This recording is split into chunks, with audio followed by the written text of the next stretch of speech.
حضور علیہ الصلوۃ والسلام ہر مسلمان کی قبر میں تشریف لاتے ہیں، تو کیا یہ ثابت ہے؟ دیکھیں، جو حدیث مبارکہ ہے، صحیح حدیثیں ہیں، بہت ساری ہیں، کہ جب بندے کو قبر کے اندر رکھ دیا جاتا ہے تو نبی پاک صلی اللہ علیہ وسلم کے بارے میں بھی سوال کیا جاتا ہے، اور پوچھا یہ جاتا ہے کہ ما کنت تقول فی ھذا الرجل، کہ تم اس ہستی کے بارے میں کیا کہا کرتے تھے۔ تو اب یہ جو ھذا الرجل کے الفاظ ہیں،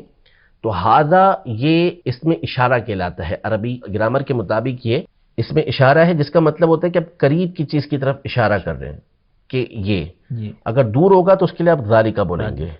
کہ ذالکا وہ، جبکہ قریب والی چیز کے لیے آپ بولیں گے ھذا۔ اب میں یہ کہوں گا کہ ھذا جوال، یہ موبائل ہے، ٹھیک ہے، میں اس کو ذالکا نہیں بولوں گا، سوائے کوئی اور مصلحت ہو تو ایک الگ بات ہے، ورنہ میں یہ بولوں گا کہ یہ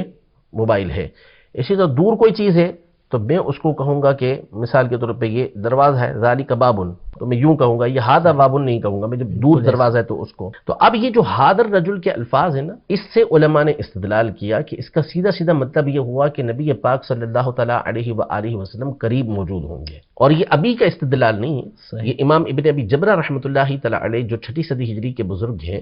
اور بخاری شریف کے شارح ہیں، تو انہوں نے بہجت النفوس جو بخاری شریف کی ایک شرح ہے، اس میں اس بات کی صراحت کی ہے کہ نبی پاک صلی اللہ علیہ وسلم یہ مومن کی قبر کے اندر تشریف لے کر آتے ہیں، اور یہ کوئی استحالہ نہیں ہے، کوئی اس کے اندر محال بات نہیں ہے، کوئی بعید بات نہیں ہے، دور کی بات نہیں ہے، ایسا ہو سکتا ہے۔ جب منکر نکیر ایک وقت میں اتنی ساری قبروں کے اندر جا سکتے ہیں، تو منکر نکیر کے جو آقا ہیں، جن کو اللہ پاک نے مخلوق میں سب سے افضل و اعلیٰ بنایا، یعنی ہمارے آقا صلی اللہ تعالیٰ علیہ وسلم کی ذات گرامی، تو وہ تمام قبروں کے اندر کیوں نہیں جا سکتے؟